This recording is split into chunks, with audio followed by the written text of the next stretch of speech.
With 3 months left for your UGC NET examination, your preparation must start right away. Now, paper 1 is one of the crucial elements that you must start your preparation for.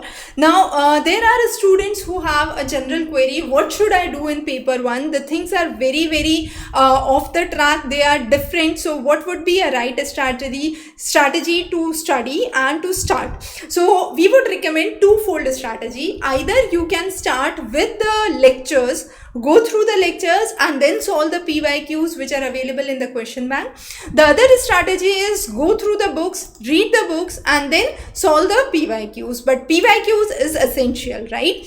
Now, let's say you go through the books. So you will get all these 7 books at your home. You can read those, understand those. Now, as you read every topic, so let's say you cover research aptitude, you cover teaching, right? So you click on the view list of topics and you have the list of topics that you can see which have been covered under each of the content, right? You would also see the new topics which were part of the 2019 revision in the syllabus.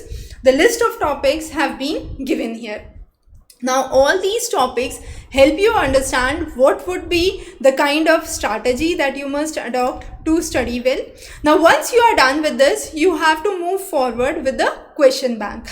In the question bank, we have PYQs back starting 2012-13, right? So, there is a compendium of nearly 6,000 MCQs. Now, definitely, you won't be able to go through all these 6,000 MCQs, okay?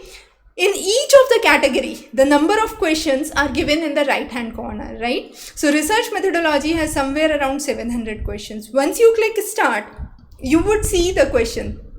So this is from 2014. If you scroll down, you go towards the last. So that's a trick to cover less questions if you don't have ample time.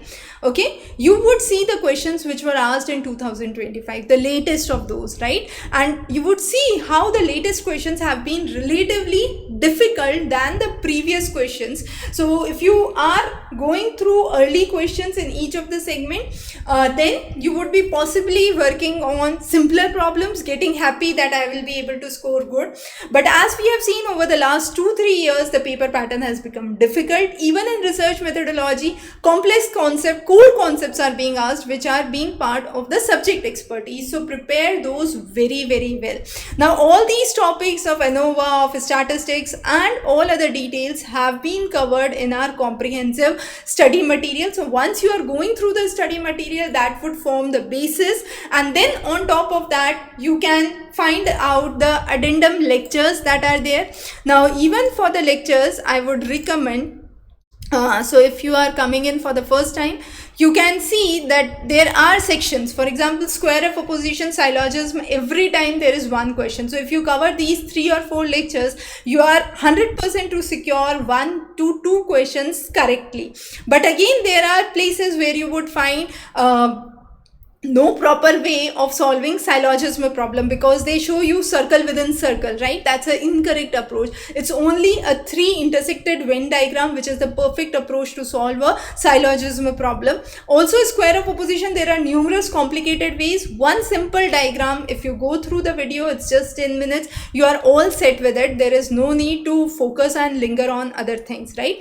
Then there are specific topics which have been updated based on the recent things that have been asked in the examination. For example, cooperative learning was asked in 2023. The content has been added. Citations have been asked, right? So this has been added. Now, it was asked in 2022. That does not mean it was not asked in the later years. It was again asked in the later years, but that was the first time there were questions pertaining to citations and a difficult level of citations. So we have introduced that in the lecture series. The duration of lecture across each of the lecture has been given. So this would give you again an insight about what to study and how to study. Specifically, the section on higher education is one where you need to focus very well, because this is one of the most scoring and fundamental sectors where you can get very good marks with minimal effort, and it's more or less theoretical in nature. Be it from whatever subject you are preparing, this is something that's really scoring. So prepare that well, practice that well. Wish you all the best. In case you have any questions or queries, feel free to connect on the number below. Have a great day.